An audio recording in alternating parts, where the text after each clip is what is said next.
And hello, ladies and gentlemen. Welcome to tonight's broadcast of the Collegiate Star League's League of Legends playoffs for the spring season. My name is Reed Rapid Melton, and I do want to welcome you to tonight's broadcast. We do have one minor correction, which is actually a pretty major correction. We'll be having Northwestern University take on Southern Illinois University. However, this is not the Southern Illinois University you guys will be seeing tonight. This is the Southern Illinois University of Edwardsville.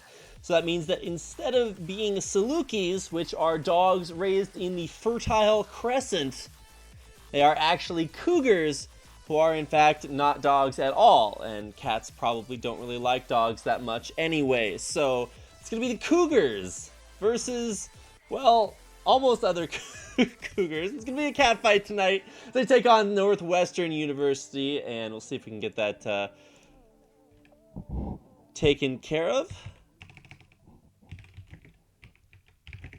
As we get the teams ready to go, it will be just me on the mic tonight, and hopefully that is a good thing. If it's not, then feel free to let me know on Twitter at RapidCasting. I will love to address any issues you may have, so I hope you guys are ready for some good games of League of Legends tonight. It'll be about 5 seconds till we get this underway, so let me just let the teams know that we are ready. And we should be good to go. So hope you guys are having a great night tonight. I know I am having a great night tonight, and I certainly hope that everybody else is going to join me in that regard. So just make sure that I can open up everything. And yeah, big fan of you all. Thanks for coming out tonight and checking out. So the best collegiate action this side of, well, I'm not really sure what side. I would say Mississippi River, but I'm not really sure how far north that thing goes. My geography was not what I majored in. So let's go ahead and get things underway. The champion picks and bans. Here we go. Should be getting into picks and bans in just a second. So give me like 2 secondarinos to figure all of this out. And here we go into picks and bans. So here we go. We've got SIL versus NWU. And so NWU is Northwestern. SIL is actually not Northwestern. They are Southern Illinois University. So let me go ahead, crank up the jams, and get us into tonight's games. But yeah, this is actually SIUC. So they are in fact the Cougars. I'm going to be a little bit confused with that, but my job is to cast the games, not to do all of the artwork. Trust me, if I had to do the artwork for tonight, we'd be seeing some MS Paint drawn lines over the screen. And let me just make sure that we have the scores right tonight as well, as nobody has played a game or won a game. So there we go. Looks like everything should be good to go now as we get into our first game of the night. Yeah, there we go. We got some zeros up there on the screen. One of them is in fact upside down. Here we go. Picks and bans. We're banning out the Shen, the Malphite for Southern Illinois. They are looking to target that top lane, and that could actually be a Graves or Heimerdinger top lane to counter that out. So not necessarily the picks I would have maybe mentioned, but as far as top lane goes, we could see the resurgence of the new Urgot. If you guys remember, the Urgot of Legends, they were hovering over that, and I still think it's a good pick. If you guys haven't tried that out, definitely check it out, but you probably don't want to give your top lane picks away so early, or your carry picks necessarily, but Illinois are going to do that. They are going to drop the Lucian pick as their first one.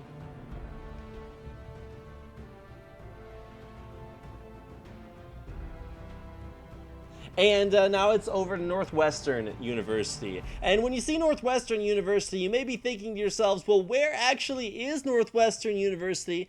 And, why is it Northwestern? Like how Northwestern is the university?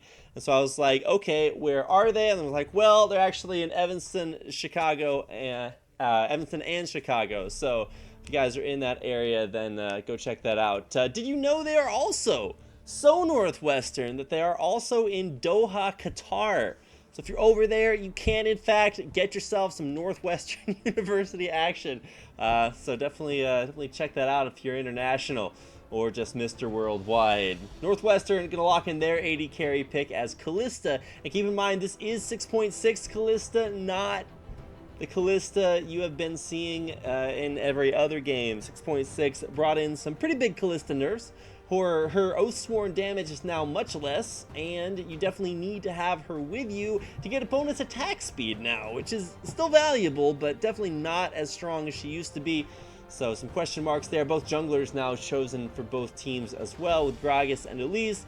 Definitely makes sense. They are two of the top tier junglers out there right now. Other things maybe like, Kindred and Nidalee if you're looking to play super aggro, but these would be the AP versions of the strong junglers right now, with maybe the notable exception of Nidalee. So you're going to see some Runic Echoes, and then you're just going to see some tank items probably after that. Although for at least you can go with like a Rylai's Crystal Scepter, and let's see that build for some more AP heavy damage. But we talked about picking top lanes early, and that's exactly what just happened. We're going to see the Poppy pick up, and into that, no question about whether or not Trundle's a good one. I wouldn't be a bit surprised to see Illinois lock that one in.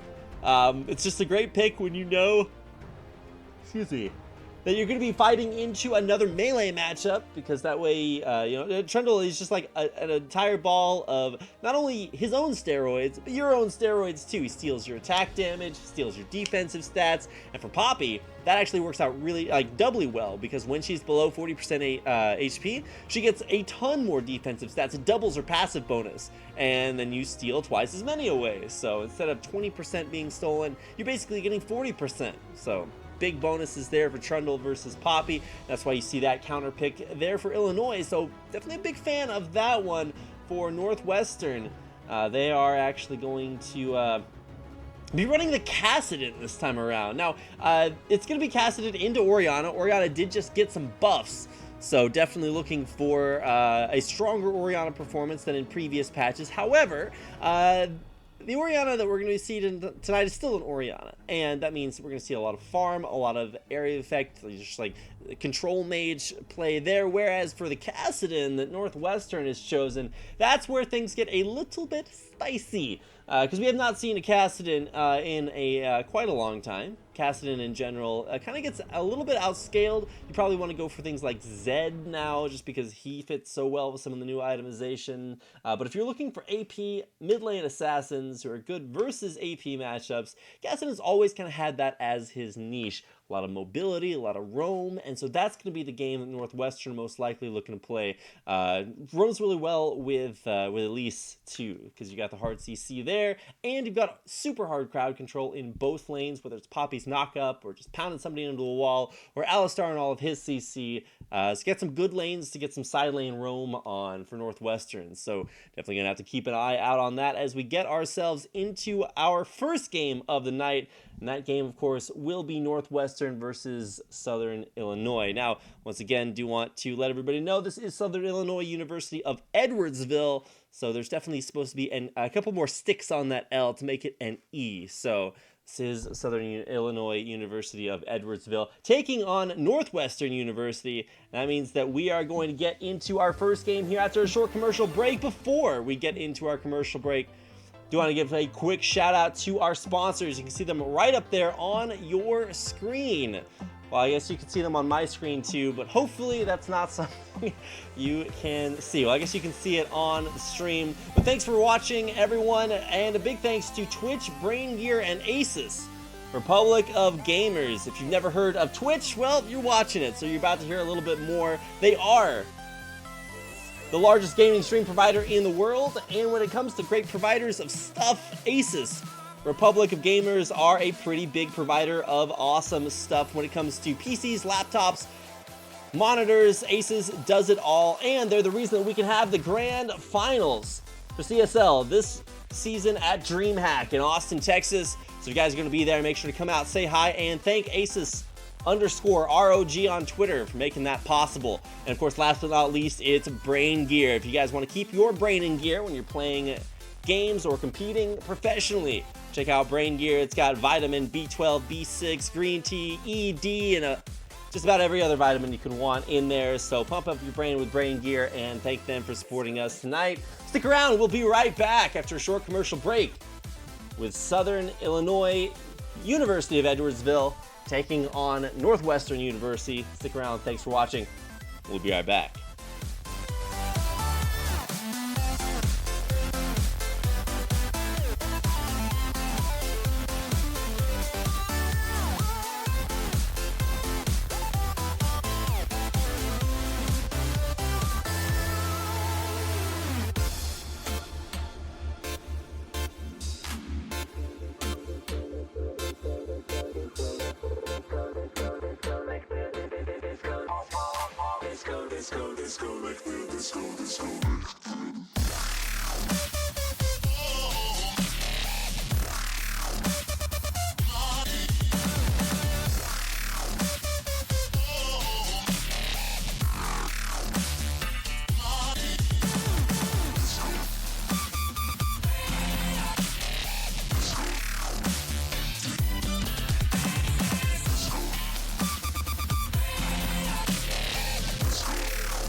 Seconds until minions spawn.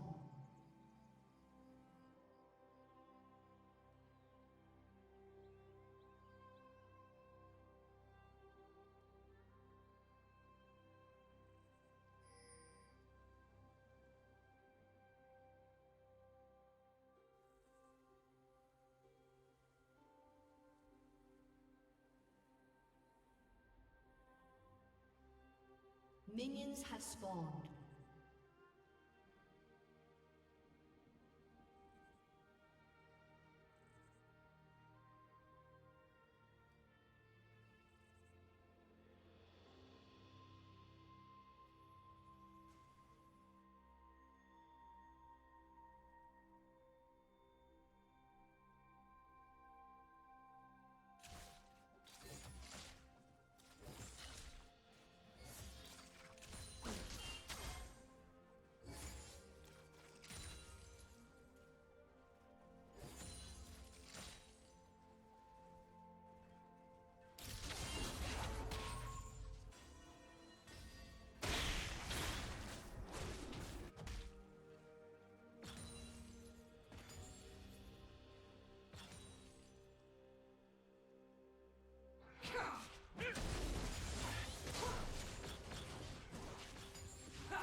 And here we go. Welcome, ladies and gentlemen. Apologies for the brief technical difficulties. You're working through some mic issues, but we're back. So welcome. This is Southern Illinois University at Edwardsville.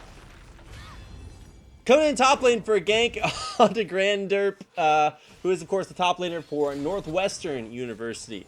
Just so you guys are aware, yeah, it is Edwardsville, the Illinois University. And as we come into here, apologies for not being able to set up the game. We had a full clear on both sides of the jungle by both junglers. Now we got a big gank coming in here to the mid lane. Trongcat lulls looking for the cocoon. It should be easy to land here, flashing away. There we go.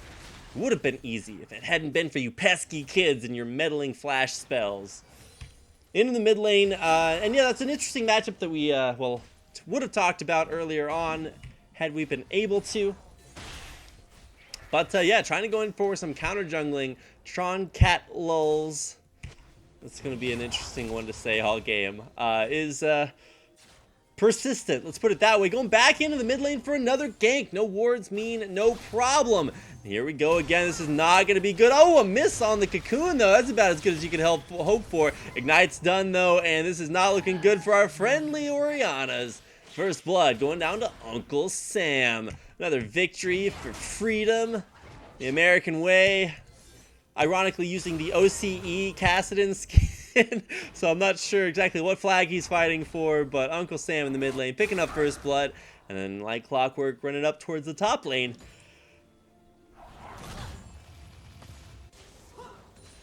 Trying to get that gank down, but good conservative play there from Trundle, who's actually having a little bit of an issue here.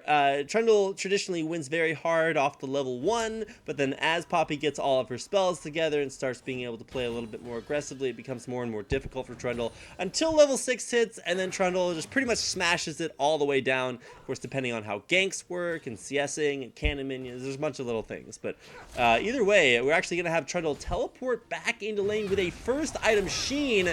Not what you want, man. Knocked backwards, and that is one dead Trundle. And that's a dead Trundle off the buy and die. So he went back to base, bought his items, teleported back, and now look at what you got. So in general, the rule of thumb is if you can make it back to your lane before the minion wave hits the turret, then you just want to walk back, even though you might lose a little bit of pressure in the lane. In general, it's probably a better idea to save that TP for situations like this where you walk in the lane and die instantly. Poppy ultimate actually saved there, or used there, and man, look at how much health this Gragas is losing. It's the Castle Crasher Gragas. Super sick skin. I love the way that his neck particle moves around his head as he waddles around through the jungle. That's actually ridiculous. So props to whoever at Riot made that, and the skin Q&A team for making it awesome, because that skin is sick. I wish we saw more of their Gandalf wizard skin, but I guess that's why we got Greybeard Vagar, right? Good old recolors. Anyway, back to the matter at hand. It's a 0-2 start, or it's a 2-0 start. There we go. For Northwestern University, as they've picked up a lot of value off of their jungle. Trongcat lulls just really seems like he knows what to do as far as making ganks work. He forced a flash out first, and then went back around for the NASCAR gank, where you exercise your ability to turn right a whole lot. Well, I guess he was actually turning left that time. Go back into mid lane the second time around. Got the value there. Of course, coming top lane for a gank. Really, really effective. And keep in mind, Trundle bought the aggressive item. So that means that he wants to be fighting, and now he just came into lane and died against the Poppy that got an assist and already is working towards the Sunfire Cape. Just gonna make it super difficult in there. But even with the death mid lane, there's only a 10 CS disadvantage. And Orianna in pretty much all matchups can just go for the farm, sit there in the mid lane, farm it out, and not to have too many issues. But right on time, we've got Gragas there. Haha, PK leader. Which is super funny, coming in there. And you'll notice that Elise is here trying to do the Rift Scuttler. She's going to transform back and forth just so that when she transforms back into spider form, she gets her spiders again and then can walk around behind the Rift Herald and hit it for that bonus true damage, which is actually ridiculous and allows Elise to do a very early Rift Herald clear, whereas most junglers would not be able to do that, and it's just going to go ahead solo that, get that smite down. That's actually a really cool early advantage for Northwestern.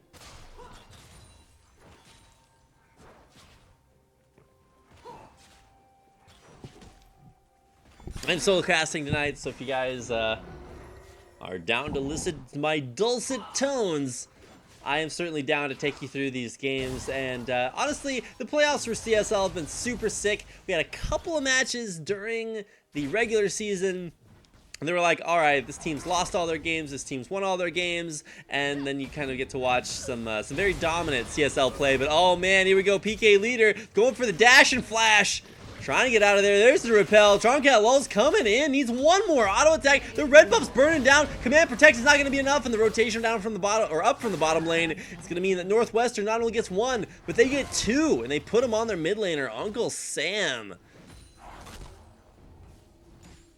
I didn't prepare my patriotism jokes. I saw that name on like the team roster, and I was like, man, if he comes in here, we're gonna be, you know, fighting for freedom the American way. But oh man, here we go. We're gonna throw down the subjugate. Can Trundle get in range of Grand Derp? Needs that pillar cooldown to come off cooldown, but it's not gonna be in time. That thing's actually on a long cooldown, 20 seconds, and unable to take out Poppy.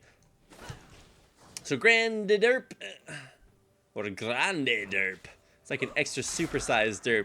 Actually does not derp it out in the top lane, gets out alive, and that's Trundle using a lot of mana, a lot of abilities. 70 seconds left on Subjugate.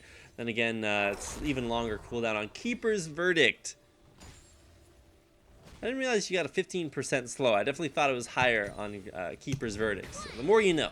All right, we'll get Grande Derp is going to be able to most likely shove this up, but can't overextend it to Trundle, because the longer Trundle stays in lane, the more he out-sustains you, especially if he's able to go for something early like a Spirit Visage into AP matchups. Not able to do that this game's. But yeah, minions dying is pretty good for Trundle, as he does get 2% of the minions' health as his health, which is pretty cool. Body slamming over the wall, scanning immediately, going to sweep out that ward. Gragas really not very effective aggressively. I'm not sure why we're pinging question marks in the base, but here comes the dredge line in the mid lane. You gotta gank, put the pressure on casting before level 6. Otherwise, the gank pressure is just not really there. You either catch him off of a greedy rift walk forward, or you don't really. And both supports here in the mid lane looking to get some work done. Unfortunately, not really going to be all that. And that means it's a 1v1 lane down here, and this should be good for Lucian. He's got a minion wave at his back, and in general is pretty good in the 1v1s. There's the culling, channeling the full culling, flashing forward. There's the piercing light. Patriarchal, able to pick up the kill, but at what cost? There's a summoner heal. They get out, the repel, and yeah, no getting out of that one. As Strongcat LoL throws down the cocoon, but Dredge Line is in fact unbreakable. He's going to get out of there. Mid lane, though, we've got a lot of pressure put on from Uncle Sam. Wafflemeister does have an ultimate available for some outplay potential, but is dropping down pretty low, down to about 500 HP there. Top lane, though, we're trying to get the tower down, but not in time, as Grandly Derp saved his teleport from earlier and is able to use it there to save his turret as well. Gragas, not really the strongest turret pusher, even though he's Gatecrasher Gragas. He probably needs a little bit more before he starts crashing down the gates. So in the meantime, we got some soothing Summoner's Rift music. I'm a pretty big fan. When you watch like international tournaments, they actually jack the music up super high in game. I'm not really going to yell over it, so if more technical difficulties pop up, I'll probably crank up the jams, but in the meantime, we should be good to go. And it does look like our opening builds include Runic Echoes for both junglers, exactly like we were talking about, and it does appear as if we're going for that Rylai's Crystal Scepter build with the Giant's Belt picked up from Strongcat LoLs. Could also go for a Dead Man's Plate if you want that chase ability to get in range and land your cocoon, but should most likely be a little bit more damage. Wow, that crit early on. Absolutely massive there from Patriarchal. You walk in the lane with a Cloak of Agility, you're going to be winning off of some pretty cool crits. And this is actually a little bit of an older school build on Callista. Going for the Blade of the Ruined King first, instead of picking up a Runeant's Hurricane, which you would traditionally see the components built maybe a little bit more quickly. Another couple of things to talk about are Rageblade Callista. We've seen that in OPL, the Oceanic League, a couple times. It's really, really cool once you get that stacked, but to contrast, you know, the stacking of the Rageblade on Callista with something like Jhin gets into a fight, does all of his work off of 4 auto attacks, whereas Callista's got to get like, you know, 8, 9, 10 auto attacks in to like really start carrying things out. So big difference in playstyle there. So definitely something to watch out. Can Callista get all these auto attacks down off of not going for the AoE from Runan's Hurricane? Mid lane, though, we got some extra action as here comes Strongcat Lulz coming out of the jungle. Oh, he's going to get that flash out, dodge the explosive cast, but it's effective enough to save Wafflemeister's life. Flash for flash, and Wafflemeister stays alive to meister his waffles yet again another day. Let's see, what lanes haven't we talked about? Top lane, we've got a Tiamat after Sheen. This is the all-in damage Trundle build, and shouldn't be a whole lot that Poppy can do to stop that damage. Taburu just can really walk up, and after he squishes Poppy's buckler, probably just walk up there and start putting the damage down, but you can't just like stand on top of Poppy's hammer shot because you get double damage. So, well, I guess there is reduced damage there, but man, Trundle going in on this, not gonna pop his ultimate, but does lose that trade thanks to Sunfire Cape being a great item, super great, in fact. 10 out of 10 would buy again. But yeah, what makes it so great is it was actually just buffed, I believe, if I'm not mistaken, and yeah, now deals 50% bonus damage to minions and monsters in addition to its immolation aura. What an item. Super great. Reminds me of that, oh man, we got a big engage here by Alistar, going in for the headbutt backwards as well, but it's unfortunately an unbreakable Braum, so not really much doing that. Yeah, Sunfire Cape, I will always remember that Garen comic where he's like, bring me my Cape of the Suns. And he's like, more of them. Because he used to could stack Sunfire Capes. It was ridiculous. Of course, it used to be a much stronger item too. Did it used to damage turrets? I want to say yes, but I'm not sure if I'm remembering that correctly. Back in Season 1 or preseason, those were the days of the Wild West when everything damaged everything, and it was pretty crazy. But got some pretty crazy stuff going on now. A 3-0 mid lane Kassadin. Haven't seen Kassadin in quite a while, but Uncle Sam, when the Olympic skin for Anivia, the one that like colors her red, white, and blue, when she recalls, or no, it's when Statue of Liberty Karthus recalls. There's used to be a global eagle screech when he went back to base. I think that's basically the greatest idea ever. And I think that if you're gonna name yourself Uncle Sam, you should get an eagle screech like that. However, I don't think it's global anymore because can't have fun, but also because it was kind of broken. Either way, Uncle Sam, even if he is using the OCE Kassadin skin, still putting in work in the mid lane. Also out CSing an Orianna by 20 CS. That takes a little bit of work because Orianna is traditionally super good at CSing. Taburu in the top lane, man, he's got a ton of damage, but his squishiness is really starting to hurt. And what's more is he's building into a Titanic Hydra, which used to be the Trundle build, but they nerfed the damage on Titanic Hydra super hard in patch 6.6. I think you get 25 damage, like 25 AD from building Titanic Hydra. I don't know, man. It's a little bit rough. You only get 20 AD from Tiamat now because it doesn't build out a pickaxe. It's just a couple long swords. So it's a struggle-icious day in the neighborhood if you're building Titanic Hydra. So we'll see how it works out. The Brew is not dominating that top lane matchup as much as I would have expected. And this is where we start to see Poppy start doing Poppy things where she just gets ridiculously tanky. Thankfully, Trundle's ult should theoretically be able to deal with that. However, you know, theory is much different than reality sometimes. So we'll see how well that works out for Taburu. I almost think he would have been better off just buying Lifesteal, maybe even building into Ravenous Hydra, which is still maybe not as great an item, but still pretty good. And oh, here comes Gragas over the wall. Just gets a little bit of action done, but not a whole lot going on. Turret's gonna fall eventually. Like Trundle's sort of been unlosing this matchup by allowing the wave to just hit turret over and over again, and there's AoE clearing out there with Tiamat, but you can't do that forever. Witness the health of this turret. About 450 left on it. Here comes Dragon number 2. for Northwestern U. I just wanted that to rhyme really fast.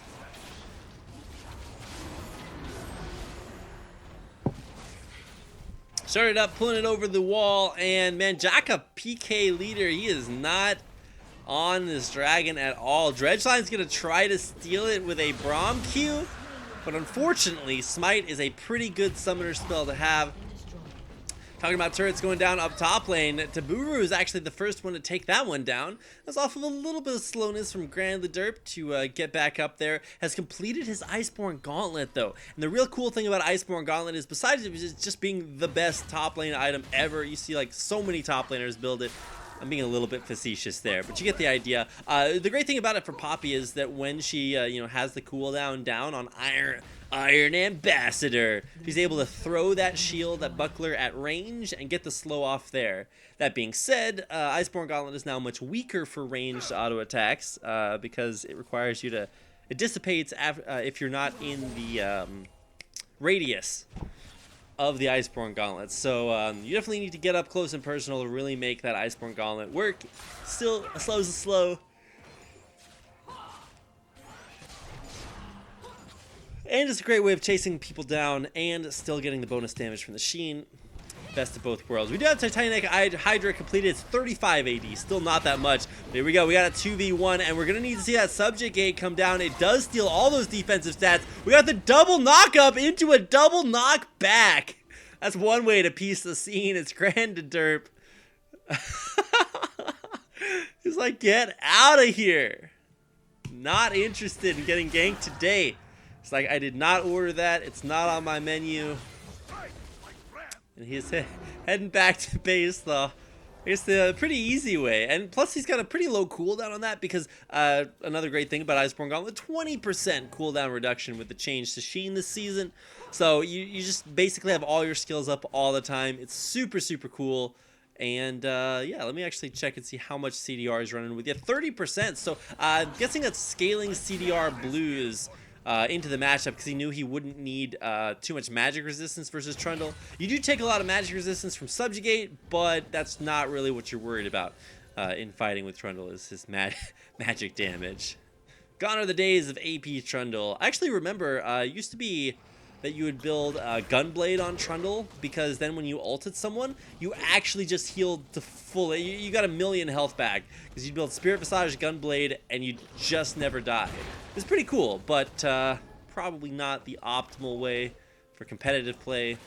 Either way, passing off the blue buff to Wafflemeister, who, while going 0-2 in lane, has managed to keep himself up in CS, and his turret's only taken about half damage in contrast to Uncle Sam's turret, which has taken actually a little bit more over the course of this lane. So not actually all that terrible a lane phase for Orianna, even though she did get ganked and die a couple of times early on.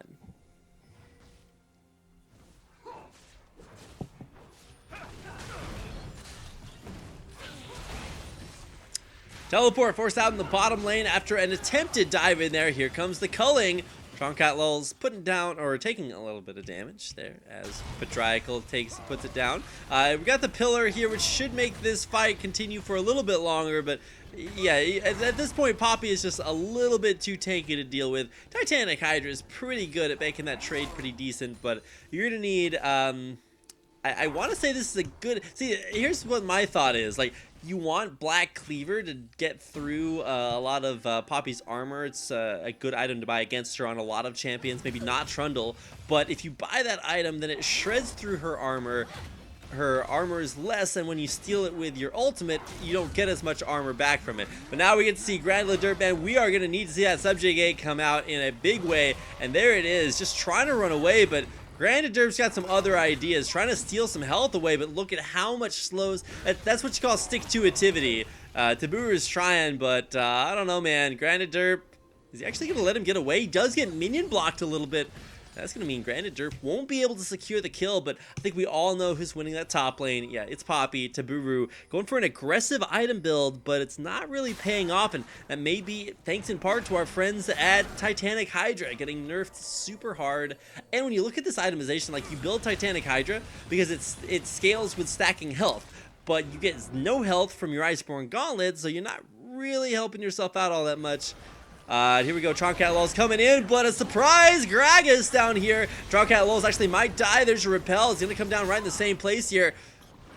PK Leader in a little bit of a rough spot, and there's Uncle Sam picking up his third, or actually, no, Crown Royal gets his kill there. Granted, Derb off the TP will make his presence known there for a kill, and yeah, you're not going to be able to survive there, Braum. Sorry, double kill.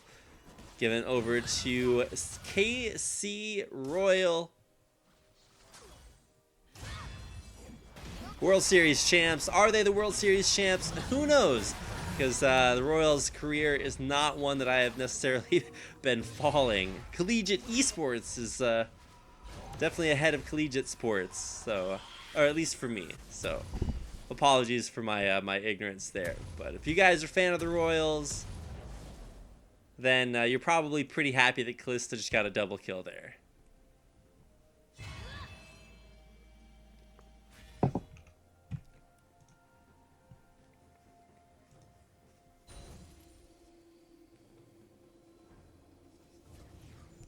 Should be noted that for Northwestern, when it came to their athletics, I was like, okay, they are so for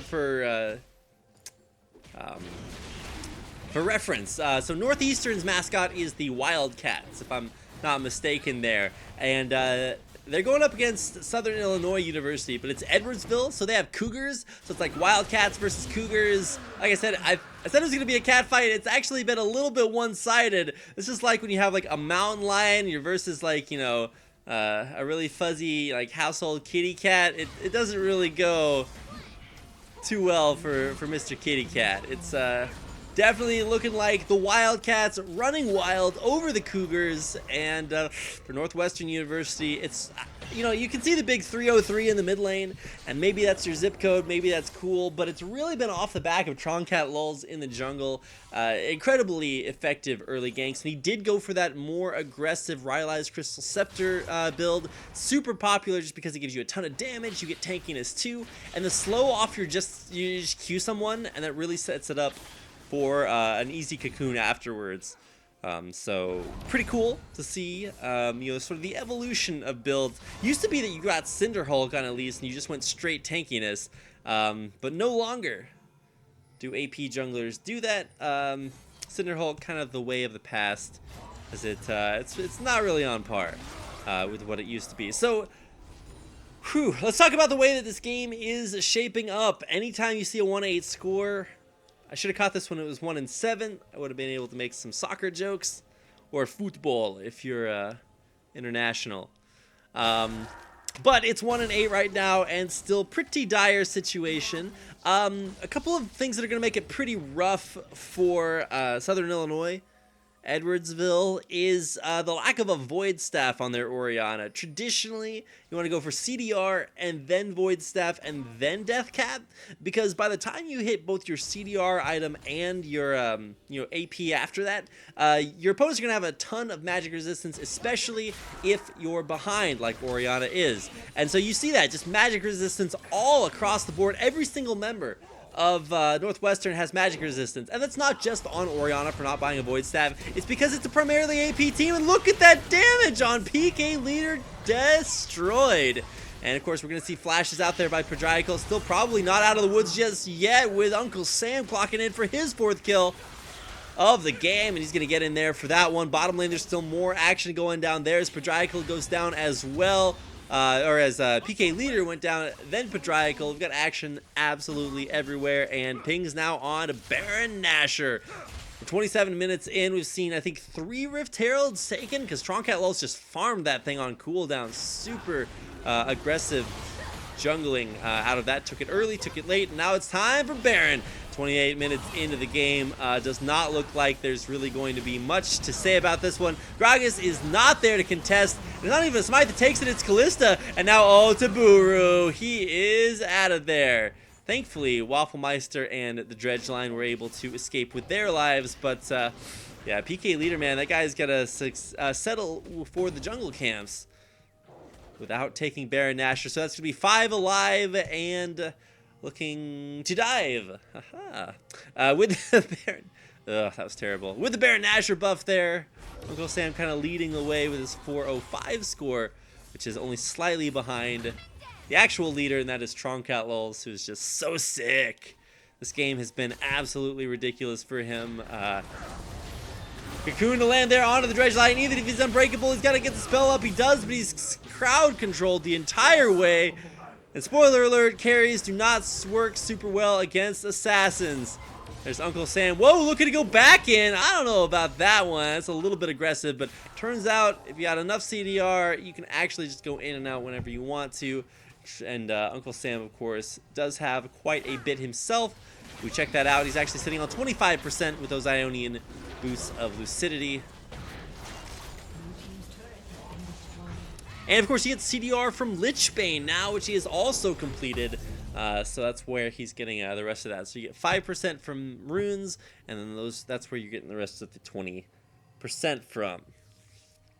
But yeah, coming back out of base, the CDR, sometimes Kassadins will go for more of a CDR build. Used to be that you'd go an early Morellonomicon. If you're versus a heavy AP matchup, you could go for an Athenes. But instead, we're just looking for raw power, and you got to sustain off of the Rod of Ages in lane. Which is super effective. He's actually incredibly tanky against both the jungle and mid lane, thanks to all of their magic damage. He's got health, MR. He's looking good. So not really a whole lot to say about Uncle Sam other than just being incredibly strong. However, what Northwestern may be lacking a little bit of is sort of guidance on clearing out or on closing out the game. They're looking to maybe push down mid lane, but Poppy just recalled. Granted, she has teleport, and so now we're starting to really coalesce here. We're going for a 1-1-3 down on the bottom half of the map. That's good because Dragon's about to come out, but you probably want to make a force on this turret and put up some deep jungle vision wards before you really commit to taking down an objective, whether it's turret or dragon here. It does look like the dragon is what Northwestern are going to go for. They're all united.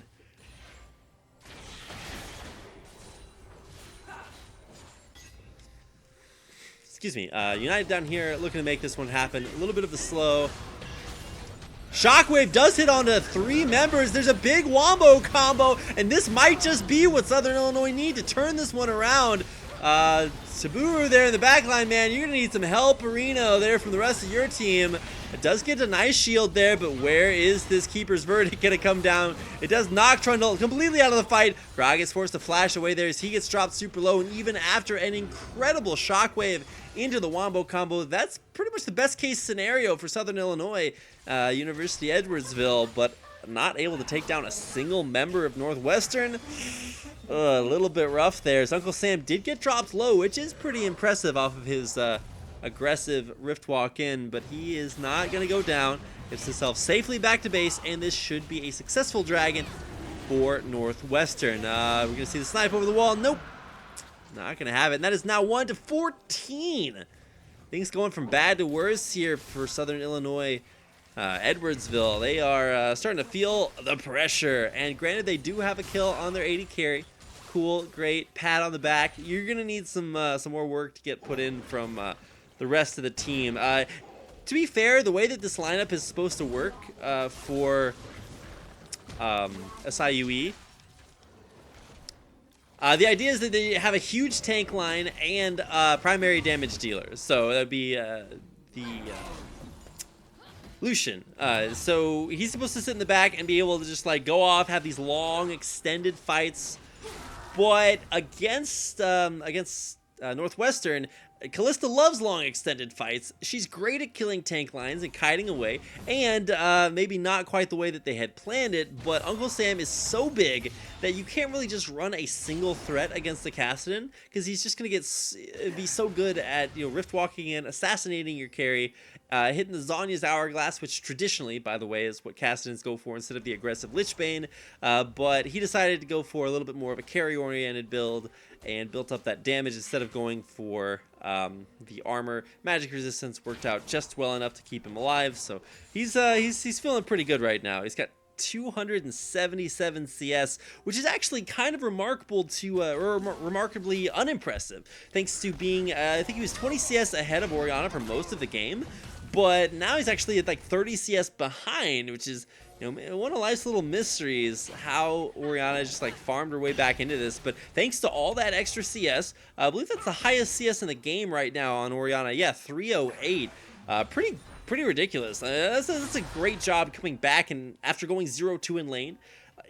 I can't underestimate, or I can't underemphasize how good the ability is to just not die in lane. Like, you go 0-2, and to be able to farm that out, get a CS lead, and not die, that's the way you win yourself back in these matchups. A little bit of action in the bottom lane, but yeah, absolutely nothing that Trundle can do. Dead Man's Play completed on top of Spirit Visage and all those other tank items for Poppy. She is pretty indestructible. That being said, you subjugate her in the middle of these fights and she drops. So that is a big summoner spell to use. Definitely going to need to see that interaction, but off of Trundle being stuck in the bottom lane without teleport, by the way, and a little bit of an out-rotato here. This is a big push up the mid lane, and no one there to defend. Northwestern just breaking Illinois' ankles as they get to the mid lane with a minion wave, take out their base turret pretty much for free. Now they are backing off 20 seconds until Baron. Looks like Northwestern will set up for that objective.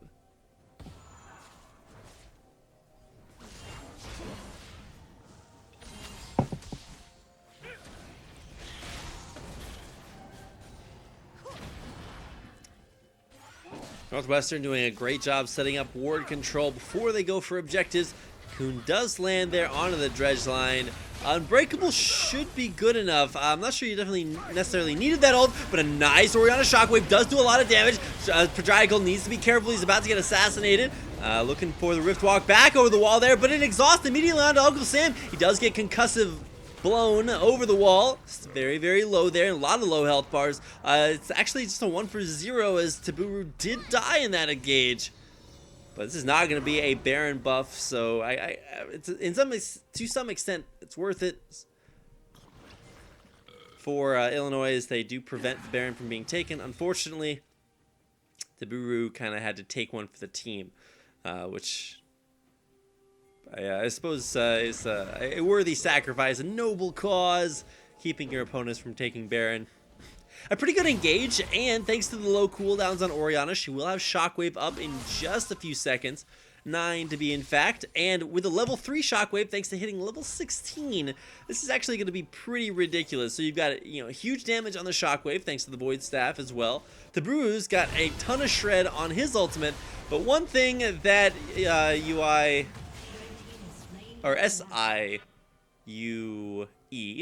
do not have is positioning on that dragon. You could have had PK Leader go in there, but Poppy probably would have just knocked him backwards. So not a whole lot of ways to stop Northwestern from getting Baron at number 2. Now that they've opted to go for that one, we're going to see red buff taken by Lucian, who, to be fair, is working on his last Whisper armor penetration item, but I'm not sure that's really going to be done into Lord Dominic's in time. Does he have the gold for that? Actually, yeah. Okay, he's got 1,000.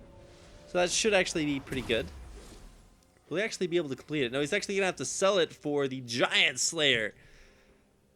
Never feels good to sell your Doran's Blade, but hey, you got to go for it. So it's going to help him be kind of good at dealing with Poppy, but Poppy's going to be kind of a nightmare for just about everyone.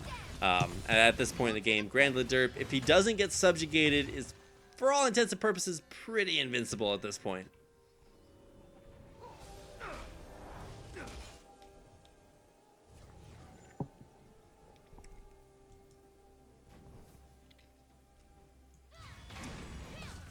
Zerat Portal sitting top lane. That was the next item to be completed for Gragas, so he's actually on the jungler. Should do a pretty good job at helping Taburu sort of stabilize this top lane against the incoming Baron creeps. No inhibitors down now, but Dragon being pressured. There's a pink ward in the pit, so all they have to do is just not start the Dragon. Actually get started off the Gragas cask, and so 50-50 possibility.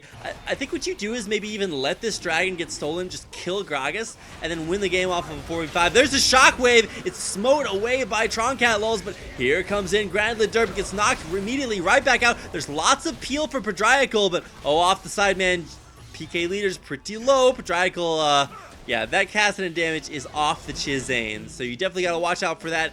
Casey Royal in the back. We're going to get a quick instant replay, but we're going to see this push up the mid lane and see exactly what happens here. This should be the end of the game. I actually really want to see that 1v1, but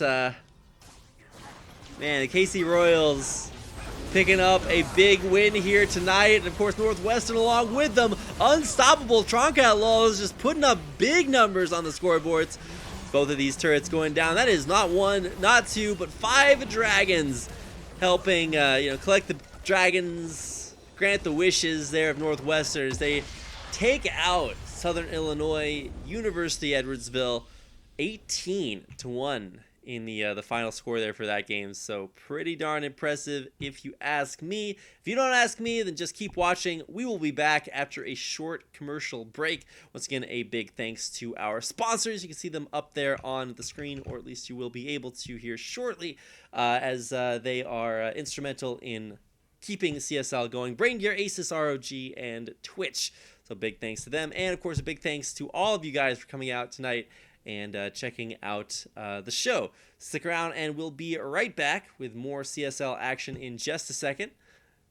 So don't go anywhere.